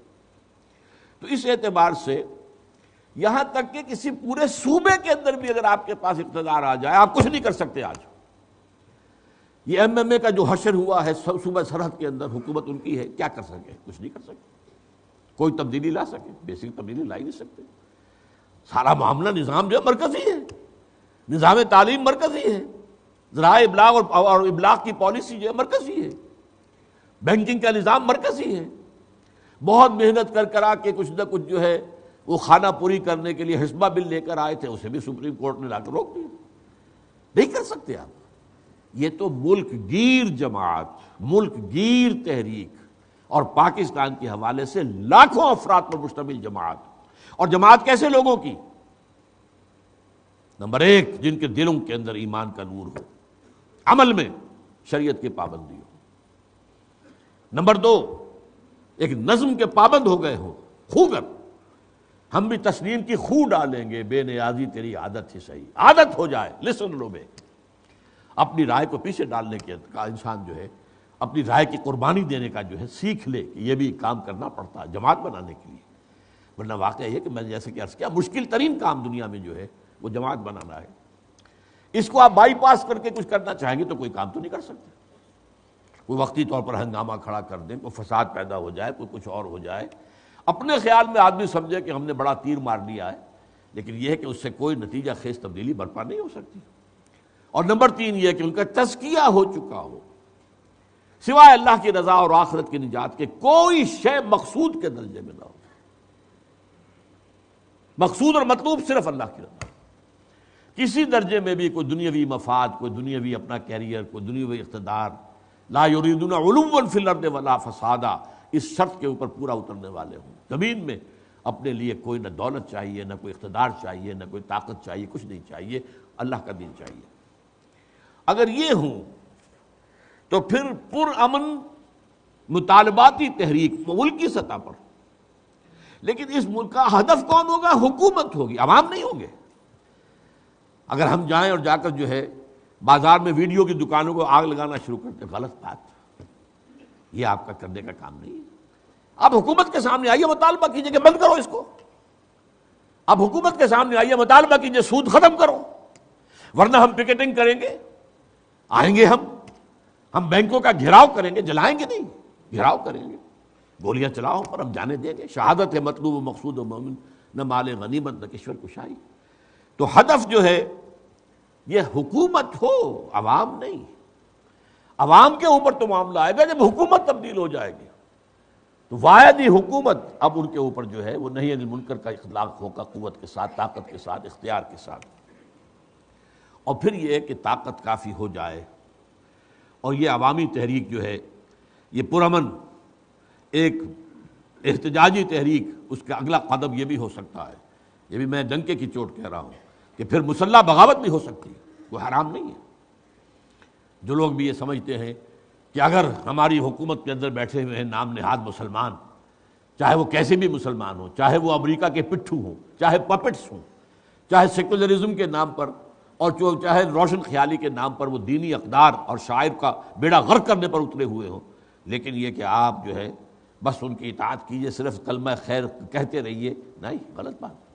اگر طاقت ہو، میں امام ابو حنیفہ رحمۃ اللہ علیہ کے موقف کا قائل ہوں، ہاں اگر یہ ہے شرط، طاقت کافی ہو جائے، ایسا نہیں کہ چند سو چند ہزار آدمی آئیں اور گویا کہ وہ اپنی قربانیاں دے کر وہ سمجھیں ہم تو سرخرو ہو گئے، نہیں، اس کے لیے پہلے پلاننگ ہوگی۔ پہلے یہ کہ طاقت اتنی ہو جائے کہ جس میں کہ تقریباً بظاہر احوال کامیابی جو ہے وہ یقینی نظر آئے، تب جو ہے اس معاملے میں مسلح تصادم، مسلح بغاوت بھی حرام نہیں ہے، ناجائز نہیں ہے، البتہ فیزیبل نہیں ہے۔ منہج انقلاب نبوی کے آخری باب میں نے اس پر تفصیل سے گفتگو کی ہے، اور میں نے صرف ایک ہی پوائنٹ ہے جس میں کہ جو سیرت نبوی کا معاملہ ہے اس سے گویا کہ اجتہاد کرتے ہوئے ایک نئی بات کہی ہے کہ وہاں تو آخری مرحلہ تھا مسلح تصادم، 6 سال تک غزوہ بدر سے شروع ہو کر، بلکہ اس سے پہلے اقدام شروع ہو چکا تھا 1 سال پہلے۔ آپ نے جو ہے 8 جو ہے چھاپا مار دستے بھیجے، جن میں سے 4 میں آپ خود بھی گئے۔ وہ تو پہلی جنگ جو ہوئی ہے بالفعل وہ غزوہ بدر ہے، ورنہ اس سے پہلے 8 مہمات ہیں، اور اللہ جزا دے صفی الرحمان کو کہ انہوں نے اس کو پوری تفصیل سے وہ 8 مہمات کی جو ہے تفصیل بھی شائع کر دی، ورنہ ہمارے ہاں مولانا شبلی نے ان کو چھپایا تھا، اس لیے کہ چونکہ مغرب نے یہ کہا کہ اسلام تو تلوار سے پھیلا، نہیں، ہم نے تلوار استعمال نہیں کی ہے، تو صرف دفاعی جنگ تھی، غلط بات۔ میں نے تفصیل سے کہا دفاعی نہیں تھی، حضور کا اقدام تھا، حضور آگے بڑھے ہیں، اور آپ نے جو ہے سب سے پہلے چھیڑ چھاڑ شروع کی ہے۔ قریش مکہ کی طرف سے کسی آغاز کا کوئی ثبوت نہیں ملتا، یہ میری تفصیل سے اس کتاب کے اندر پوری بحث ہے، اس کو پڑھیے۔ آپ نے صرف 6 مہینے لیے ہیں مدینے پہنچنے کے بعد، اور اس میں 3 کام کیے ہیں بہت بڑے۔ مسجد نبوی کی تعمیر، مرکز بن گیا۔ نمبر 2، انصار اور مہاجرین کی مواخات، ایک مہاجر ایک انصاری، بھائی بھائی۔ اور نمبر 3، یہود کو جکڑ لینا ایک معاہدے کے اندر، جو ایک pact of self joint defence of Medina. اس کے بعد آپ نے 7ویں مہینے سے آپ نے دستے بھیجنے شروع کر دیے، چھوٹے بڑے۔ 4 میں آپ خود بھی گئے، وہ غزوات کہلاتے ہیں، اور 4 وہ ہیں جو سرایا ہے۔ بہرحال تو یہ سمجھ لیجئے کہ حرام نہیں ہے، اب بھی سیرت کا وہ باب کھولا اگر حالات کہیں پر اس کے لیے سازگار ہوں، لیکن ان مراحل سے گزر کر۔ بات اصل میں سمجھنے کی یہ ہے، اگر کوئی شخص مجھ سے کہے تم نے تو کہا تھا کہ ہاں جائز ہے جو ہے مسلح بغاوت بھی جائے، تو بھائی خدا کے بندے، میں نے کس پروسیس سے گزر کے بعد کہا تھا، اس پروسیس کو تم نے طے کیا ہے؟ تم نے تو کہا تھا کہ ہاں عوامی تحریک جو ہے وہ چلے گی، چلنی چاہیے، بالکل چلنی چاہیے، اس میں کوئی شک نہیں، لیکن اس کے لیے تیاری کیا ہو۔ میں اپنی حقیقت جہاد کی تقریر میں جو بات چھپی ہوئی بھی ہے کتابچے کی شکل میں، 9 منزلیں قرار دیتا ہوں جہاد فی سبیل اللہ کی، 9ویں منزل پر قتال ہے، 8 منزلیں طے کر کے یہ پروسیس پہنچے گا 9ویں منزل پر، تب وہ جہاد فی سبیل اللہ ہوگا۔ آپ چھلانگ مار کر 9ویں منزل پر چڑھنا چاہیں گے تو اندھوں میں گریں گے نیچے، جہاد فی سبیل اللہ۔ لہذا اس پروسیس سے گزرنے کے بعد وہ ایک پرامن عوامی تحریک بھی ہو سکتی ہے، سول ڈس اوبیڈینس بھی ہو سکتی ہے، مارے کھانے کو تیار ہوں، جانے دینے کو تیار ہوں، کسی کو کچھ نہ کہیں، جوابی کارروائی نہ کریں۔ نتیجہ کیا نکلے گا کہ ظاہر بات ہے کہ جو قومی ریاست ہے اس میں جو لوگ اقتدار میں بیٹھے ہوئے ہیں وہ اگر آپ کو کچلنا چاہیں گے تو فوج کو حکم دیں گے کچلو انہیں، مارو انہیں، اور وہ مارے گی، لیکن ایک حد پر آ کر وہ بس کر دے گی کہ کب تک مارے ہم انہیں، یہ کون ہیں، ہمارے دشمن تو نہیں ہے، کوئی باہر سے آنے والے، یہ کوئی ہندو ہیں، یہ 1977 میں ہو گیا تھا۔ آپ کو معلوم ہے کہ پہلے نظام مصطفیٰ تحریک، اگرچہ میں اسے نظام مصطفیٰ تحریک نہ میں نے اس وقت مانا تھا نہ آج مانتا ہوں، وہ اینٹی بھٹو موومنٹ تھی جسے بعد میں نظام مصطفیٰ کا ٹائٹل دیا گیا، جبکہ مسلمانوں سے قربانی دینے کا مطالبہ جو ہے آواز سامنے آیا، تو محض جمہوریت کے لیے قربانی دینے والے یہاں نہیں ہیں، ہاں اسلام کے لیے دینے والے اس وقت بھی تھے، آج بھی ہیں، لیکن یہ ہے کہ ظاہر بات ہے کہ اس کے نتیجے میں فائرنگ ہوئی، بہت سے لوگوں نے جانے دی ہے، اس میں کوئی شک نہیں، لیکن پھر ایک بریگیڈیئر یہاں کھڑے ہو گئے اسی شہر لاہور کے اندر، بریگیڈیئر محمد اشرف گوندل، ان کا اب ہم مزید فائرنگ نہیں کریں گے، 2 بریگیڈیئر اور شامل ہو گئے، تو انہوں نے بھی کھڑے ہو کر کہہ دیا، تو بھٹو کو جس نے چند دن پہلے ٹیلی ویژن پر اپنی کرسی کی دونوں ہتھیوں کو پکڑ کر کہا تھا میری کرسی بہت مضبوط ہے، اسے پتا چلا میری کرسی تو کمزور ہے، ہل گئی، یہ فوج کے بل پر تھی نا۔ لہذا فوج جو ہے یہ یقیناً اس پروسیس کے اندر اگر آپ پرامن بھی رہیں گے تو یقیناً جانے دینے کے لیے تیار رہنا ہو، اور جانے دیے بغیر انقلاب نہیں آتا، نہ کبھی آیا نہ آئے گا، حضور کا انقلاب نہیں آیا، اس کے بغیر تو اور کون سا آ سکتا ہے۔ کئی 100 مسلمانوں نے جام شہادت نوش کیا ہے، اور اس سے کہیں بڑھ کر زیادہ تعداد کے اندر جو ہے مشرکین مارے گئے ہیں۔ یہی صفی الرحمن مبارک پوری نے 259 کی تعداد صحابہ کی کاؤنٹ کی ہے جو حضور کے حیات طیبہ میں ان غزوات کے اندر جنہوں نے جام شہادت نوش کیا، اور کوئی 900 کچھ جو ہے وہ مشرکین اور کفار جو ہے وہ مارے گئے، لیکن بہرحال خون دینا پڑا ہے، حضور کا اپنا خون جو آپ کو معلوم ہے کہ وہ طائف کی مٹی میں بھی جذب ہوا ہے، اور دامن احد کے اندر تو فوارہ چھوٹا ہے حضور کا چہرہ مبارک سے، جبکہ یہاں بار پڑا ہے، اور خود کی 2 کڑیاں آپ کی جو ہے رخسار کی ہڈی کے اندر، رخسار مبارک کی ہڈی کے اندر گھس گئی، ان کو کھینچ کر نکالنے کی ایک صحابی نے کوشش کی، ان کے دانت نکل گئے، وہ نہیں نکلی، پھر کسی طریقے سے نکالا ہے تو خون کا فوارہ چھوٹا، اتنا گیا ہے خون کہ آپ بے ہوش ہو گئے، خبر یہ اڑ گئی کہ آپ کا انتقال ہو گئے، شہید ہو گئے۔ یہ سارے مراحل گزرے بغیر تو جو ہے نہ اس وقت آیا تھا انقلاب، نہ آ جا سکتا، جان تو دینی ہوگی، لیکن ایک ہے 2 طرفہ جس کا قرآن مجید میں نقشہ ہے، یقاتلون فی سبیل اللہ فیقتلون ویقتلون، وہ اللہ کی راہ میں جنگ کرتے ہیں، قتل کرتے بھی ہیں، قتل ہوتے بھی ہیں، اور ایک ہے یک طرفہ، یوں سمجھیے اس کو ان آرمڈ ریوولٹ، بغاوت تو ہے لیکن ہم نہیں مار رہے کسی کو، البتہ ہمیں ماریے، ہم جانے دینے کو تیار ہیں۔ اس کا نقشہ ایران میں مسلمانوں نے دیکھ لیا، آخر کے بادشاہ کو بھاگنا پڑا، بادشاہ کو کوئی فوجی شکست تو نہیں ہو گئی تھی، اس کی فوج ختم تو نہیں ہو گئی تھی، لیکن یہ کہ اسے بھاگنا پڑا کہ فوج جو ہے اب اپنا رخ میری طرف کر لے گی۔ تو یہ ہے اصل میں کہ جو بھی اس طریقہ کار اس کو چھوڑ کر بائی پاس کر کے شارٹ کٹ کر کے 9ویں منزل پہ چھلانگ لگائے گا وہ بھی، اور جو میری کسی بات سے دلیل پکڑے گا کہ تم نے تو کہا تھا مسلح بغاوت ہو سکتی، بھائی ہاں ہو سکتی ہے، میں کب کہتا ہوں کہ نہیں، اب بھی میں کہتا ہوں، ڈنکے کی چوٹ کہتا ہوں کہ ہو سکتی ہے، امام ابو حنیفہ کی رائے کا میں قائل ہوں، لیکن اس کے لیے طریقہ یہ ہے اور طاقت اس کے لیے مناسب حد تک فراہم ہو چکی ہو تب، ورنہ نہیں۔ اب یہ ہے اصل میں میرے نزدیک ان ھذا صراطی مستقیما فاتبعوہ ولا تتبعوا السبل فتفرق بکم عن سبیلہ، یہ راستہ ہے سیدھا، انقلاب کا سیدھا راستہ۔ اس وقت سب سے بڑی ضرورت پوری امت مسلمہ کی یہ ہے کہ یہ انقلاب کا طریقہ ان پر واضح کر دیا جائے۔ نشان راہ جو دکھاتے تھے ستاروں کو، ترس گئے ہیں کسی مرد راہداں کے لیے، جذبے کی کمی نہیں، جوش کی کمی نہیں، خلوص کی کمی نہیں، اخلاص کی کمی نہیں۔ کتنی جماعتیں ہیں، ان کے کارکن ہیں، بھاگ دوڑ کرتے ہیں، محنت کرتے ہیں، دن رات کرتے ہیں، دن رات ایک کرتے ہیں، خون پسینہ ایک کرتے ہیں، لیکن کیا ہو رہا ہے؟ نتائج کیوں نہیں نکل رہے؟ خلاف پیمبر کسے نہ گزید کہ ہرگز بمنزل نہ خواہد رسید۔ یہ راستہ کہ امام مالک رحمۃ اللہ علیہ نے فرمایا تھا لن یصلح آخر هذه الامہ الا بما صلح به اولها، اس امت کے آخری حصے کی اصلاح نہیں ہو سکے گی مگر اسی طریقے پر جس پر پہلے حصے کی اصلاح ہوئی تھی۔ وہ آخری حصہ حدیث نبوی میں ہے کہ خلافت علی منہاج نبوت آئے گی پوری دنیا کے اندر، لیکن اس کے لیے جو آغاز ہوگا کسی ایک ملک کے اندر، اس منہج سے انقلاب برپا کر کے اس کا نقطہ آغاز ہوگا۔ اب میں دوسرے سوال کی طرف آ رہا ہوں، یہ اس معاملے کو اس حد تک کیوں بڑھنے دیا گیا؟ حکومت وقت اور ذاتی طور پر صدر مشرف کی بدنیتی بالکل واضح ہے۔ یہ معاملہ شروع سے ہوتا تو بڑی آسانی سے تھوڑے سے کسی محنت کے ساتھ کچھ وہ معاملہ نپٹایا جا سکتا تھا۔ ان لوگوں نے آگے بڑھ کر قانون ہاتھ میں لیا ہے، وہ کام کیے جو خلاف قانون تھے، ان کے خلاف کوئی کارروائی نہیں، معلوم کھلی چھوٹ، کھلی ڈھیل۔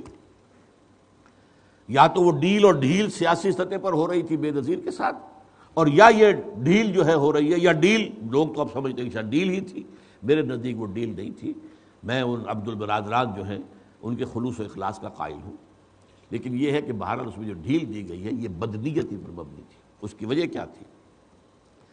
یہ ابھی پھنسی ہے، ذرا پھوڑا بن لینے دو اس کو، اور یہ بڑا پھوڑا بن کر پوری دنیا کے سامنے آئے تب شگاف لگاؤں گا، تب میں کریک ڈاؤن کروں گا، تاکہ پوری دنیا کے سامنے آ جائے کہ اسلامی انتہا پسندی کے خلاف مجاہد اعظم جو ہے وہ صدر مشرف ہے۔ اس کے اقتدار کی نیا اب ڈول رہی تھی۔ ہوتا ہے آخر یہ کہ کتنے ہمارے ہاں پہلے بھی فوجی عامر آئے ہیں، کچھ عرصے تک ان کی حکومت بڑی پرسکون چلتی ہے، بڑی مطمئن، جیسا کہ آپ کو معلوم ہے کہ ایوب خان کا دور جو تھا ولید کتنا عمدہ تھا، کتنا اچھا تھا، کتنی ترقی کا کام ہوا تھا، اور بڑا جمع ہوا معلوم ہوتا تھا۔ آخر کو اس کا جو اقتدار کی کشتی ہے ڈولی، اور جانا پڑتا ہے۔ یحییٰ خان اس نے تو بڑا سا اپنا جو ہے بڑا جوا کھیلا تھا، ایک جو ہے فیئر الیکشن کرا کے، وہ سمجھتا تھا چھوٹے چھوٹے گروپ آئیں گے اور پھر میں کھیلوں گا بیٹھ کر، شطرنج کی بچھا کر ان کے ساتھ کھیلتا رہوں گا، اس کو آگے کیا، اس کو پیچھے کیا، اس کو بڑھایا، اس کو گھٹایا۔ وہ اس کے برعکس ہو گیا معاملہ۔ دو بڑی جماعتیں جو ہے، ایک مشرقی پاکستان میں، ایک مغربی پاکستان میں ابھر کر آ گئی۔ پھر آپ کو معلوم ہے ضیاء الحق صاحب بھی آخر ایک دور ان کا تھا بڑا، لیکن اس کے بعد پھر جو ان کے اندر بھی تو تزلزل تو آ گیا تھا۔ اب اس کا بھی آنا ہی تھا۔ یہ تو سرکل جو ہے وہ چل کر ایک جگہ پر وہ راؤنڈ مکمل ہوتا ہے، لیکن اس وقت اس نے محسوس کیا کہ مجھے اب اندرون ملک تو میری سپورٹ بہت کم ہو گئی۔ جیسے بش جو ہے اس کی ریٹنگ 26% تک جا چکی ہے امریکہ کے اندر، میں سمجھتا ہوں کہ شاید اس سے بھی کم ریٹنگ ہو چکی تھی مشرف کی پاکستان کے اندر۔ اس نے اب یہ سوچا کہ بین الاقوامی سطح پر کوئی ایسا مارکا سر انجام دوں کہ جو طاغوتی عالمی طاغوتی قوت ہے اس کی طرف سے مجھے بھرپور سپورٹ مل جائے۔ اور اس کے لیے واقعہ یہ ہے کہ اس نے وقت بھی بہت ہی صحیح منتخب کیا ہے۔ ایک طرف وہ عدلیہ کا معاملہ جو ہے وہ آخری سٹیج کو پہنچا ہوا ہے، اس ریفرنس کا فیصلہ کو آنے والا ہے، اور گمان غالب یہی ہے کہ وہ حکومت کے خلاف جائے گا، گمان غالب یہی ہے، واللہ عالم۔ دوسری طرف APC لندن میں ہو رہی ہے۔ ان دونوں کے ہوتے ہوئے یہ جو معاملہ کیا گیا، اس وقت کی ٹائمنگ بھی میرے سمجھ گئے، یہ انہوں نے بہت ہی سمجھ بوجھ کا ثبوت دیا ہے، سیاسی اعتبار سے چالاکی کا ثبوت دیا ہے کہ اس نے اس کا وقت بھی یہ تلاش کیا ہے۔ بہرحال اس میں کوئی شک نہیں ہے کہ اسے فی الوقت اس کا بہت بڑا فائدہ پہنچا ہے، اس میں کوئی شک نہیں ہے کہ یہاں سیکولر قوتوں کے ہاتھ مضبوط ہوئے، یہاں رجال دین اور دین کا معاملہ جو ہے اس کو ذوف پہنچا ہے، سخت پہنچا ہے۔ خاص طور پر مولانا عبدالعزیز صاحب جس طریقے سے باہر نکلے ہیں، اب اس کے بارے میں ادھر کچھ کہا جا رہا ہے، ادھر کچھ کہا جا رہا ہے، بہرحال وہ برتن کے اندر ملبوس ہو کر نکلے ہیں۔ کوئی پلین کے تحت جا رہے تھے، کسی کی اجازت کے ساتھ جا رہے تھے، کسی سازش کے ساتھ جا رہے تھے، انہیں ٹریپ کیا گیا، انہیں واللہ عالم، اسے چھوڑ دیجیے، ہم نہیں جانتے کہ کیا ادھر کی بات ہے کیا ادھر کی بات ہے، لیکن بڑا دھچکا لگا ہے اس سے، اور اس سے جو استہزاء، تضحیک، تمسخر، مذاق اس وقت پورے جو ہے ہماری جو ہو رہی ہے کہ رجال دین اور دین کے لوگوں کو جو ہے اس کا ایک بڑا دھچکا لگا، اس میں کوئی شک نہیں۔ اور ادھر سے مشرف صاحب کو بڑی شاباش، سب سے پہلے تو گارڈن براؤن جو ہے جو وزیر اعظم ہے برطانیہ کا، اس کی طرف سے شاباش آ گئی، تھپکی دے دی گئی، پھر امریکہ کی طرف سے آ گئی، اس سے بھی آگے بڑھ کر چین کی طرف سے تھپکی آئی۔ اور ایک روایت یہ ہے، میں اس کی توثیق یا تردید تو نہیں کر سکتا، کہ یہ معاملہ جو ہے چین نے بظاہر تو بہت ہی ٹھنڈے دل سے اس معاملے کو لیا تھا، جو بھی چینی جو خواتین کے ساتھ معاملہ ہوا تھا ان حضرات نے کیا اس کا، لیکن یہ کہ ہمارے وزیر خارجہ جب گئے تھے بیجنگ تو وہاں انہیں جو ہے کافی سخت الفاظ میں تنبیہ کی گئی، اور یہ الفاظ کہے گئے کہ تم خود پالتے ہو پہلے ان تمام لوگوں کو، اور ان کو جو ہے غذا دے کر اور پھر اس کے بعد اس کا ایک اسٹنٹ بنا کر کھڑا کرتے ہو، یہ بات کہی گئی، واللہ عالم۔ لیکن بہرحال اس وقت جو ہے چین کی طرف سے بھی شاباش انہیں ملی ہے۔ اب مجھے اندازہ ہو رہا ہے کہ یہ شخص اللہ تعالیٰ اس کے اقتدار سے اس قوم کو نجات دے۔ یہ شخص بہت بڑا جوا کھیلنے جا رہا ہے، بہت بڑا جوا۔ اب اس کے پیش نظر یہ ہے، نمبر ایک، جو ایکسٹریمسٹ سیکولر قوتیں اس ملک کی ہیں ان کو ایک محاذ پر لا کر حکومت ان کو دے دی جائے۔ ایم کیو ایم جو الٹرا سیکولر اور مذہبی اقدار، مذہبی شعار کی انتہائی مخالف، جس نے جلوس نکالے، ایک دوسری طرف پیپلز پارٹی جس کی لیڈر کہتی ہے اسلامی سزائیں تو وحشیانہ ہیں، تیسری طرف اے این پی سرحد میں یا بلوچستان کے اندر بھی اسی طرح کے قومی گروپ، ان کو جمع کر کے اور حکومت جو ہے ایک مضبوط حکومت ان کی بنا دی جائے، امریکہ کی پشت بنائی ہو، اس کی طرف سے امداد آتی رہے، اس کی طرف سے مدد آتی رہے، اس کی طرف سے پشت پناہی ہوتی رہے، شاباش ملتی رہے، اور اس طریقے سے یہاں پر وہ اپنی حکومت کے دورانیے کو طویل کر دے۔ اس کا جو نتیجہ نکل سکتا ہے وہ بہت خوفناک ہوگا۔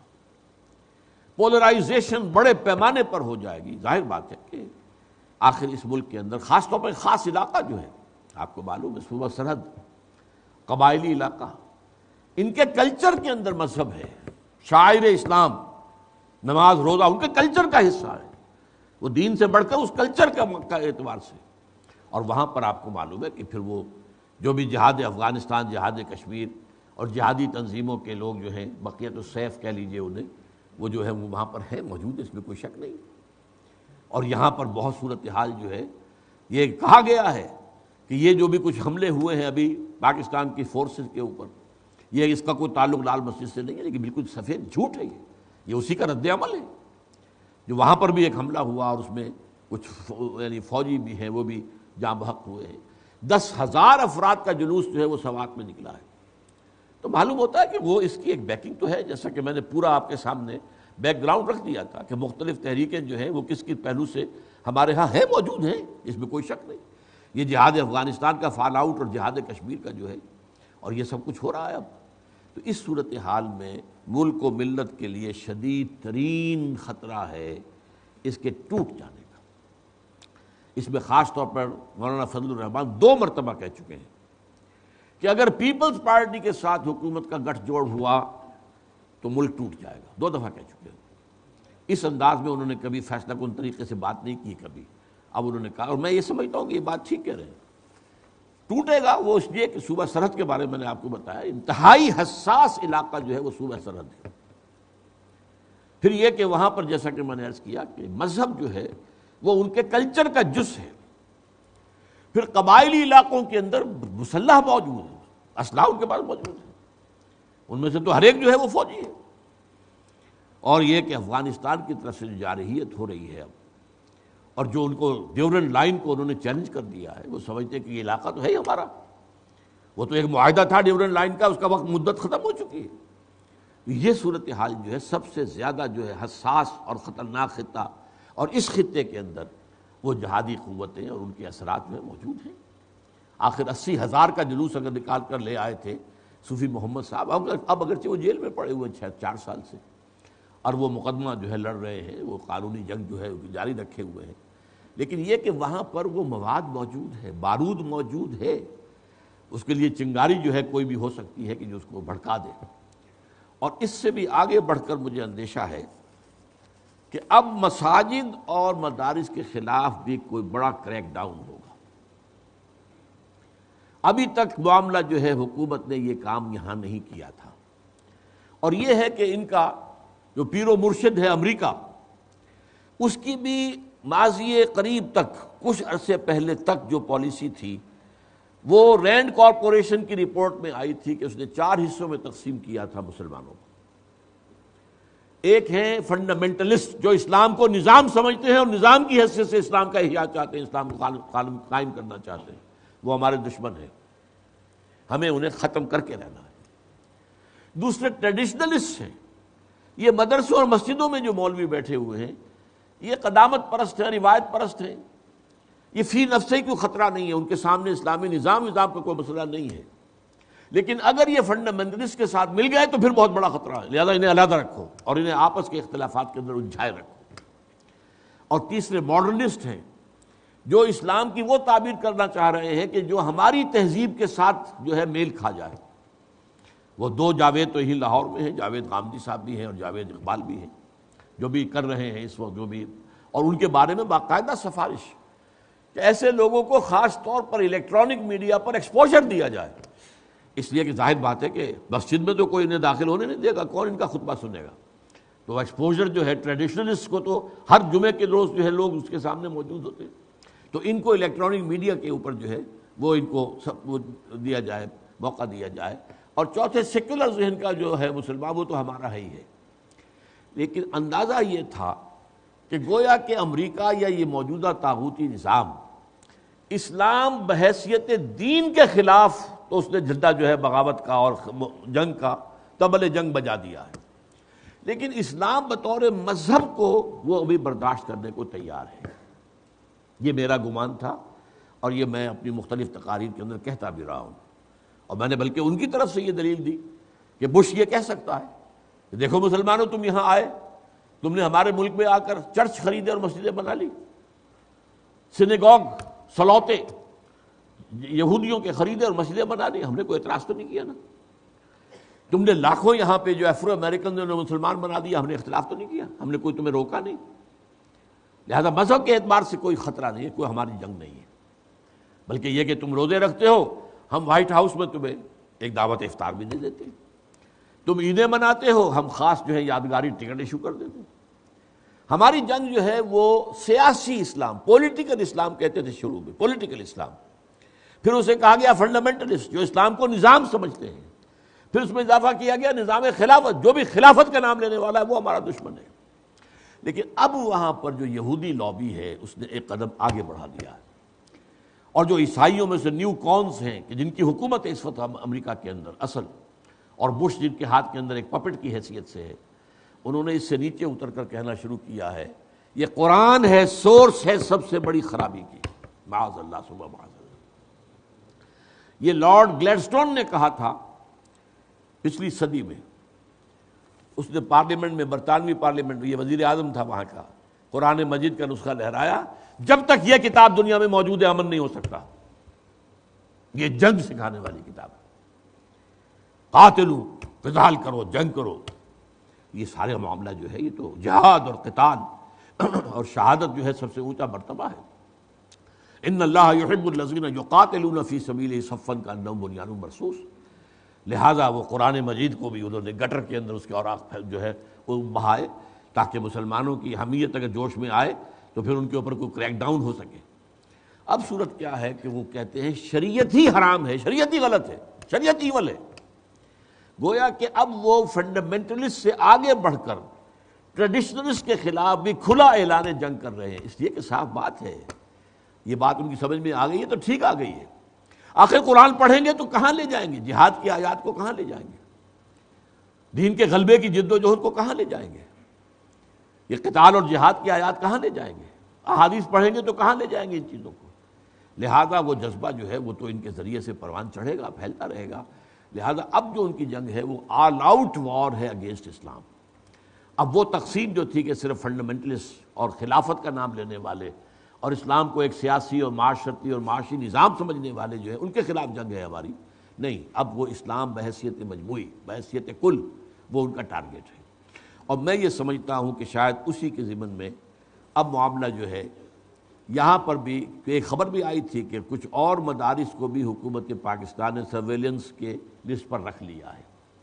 اب مدارس، اور یہ بات اب علماء نے کہی بھی ہے بیانات کے اندر، کہ اگر اس لال مسجد اور جامع حفصہ کے واقعے کو بہانہ بنا کر کوئی جو دارالعلوم ہیں، جو اسلامی مدارس ہیں، ان کے خلاف کوئی کریک ڈاؤن کیا گیا تو شدید مخالفت کی جائے گی اور شدید مزاحمت کی جائے گی۔ تو یہ بھی ایک بہت بڑا جو ہے ایک خدشہ اب موجود ہے کہ یہ شخص جو ہے اگر اس کو اقتدار جو ہے اس کا طول حاصل ہو جاتا ہے تو یہ کریک ڈاؤن کرے گا اب عام مدارس کے اوپر بھی، چاہے ان میں تدریجاً بات ہوگی، ایک ایک کر کے سب پر پورے کے خلاف این ماس کو نہ ہو، لیکن یہ کہ اس کی طرف بات آگے بڑھ جائے گی۔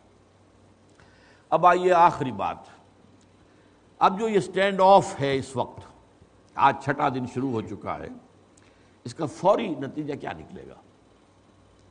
ظاہر بات ہے کہ یہ صرف اینی مینز گیس والی بات ہے، اینی بڈیز گیس، گو مگو ہے، کچھ کہا نہیں جا سکتا۔ ایک طرف غازی صاحب ہیں، اب ان کا اعلان صاف آ رہا ہے کہ ہمارے پاس 1 مہینے کا راشن موجود ہے اور اسلحہ بھی موجود ہے، ہم 1 مہینے تک بھی جنگ جاری رکھ سکتے ہیں۔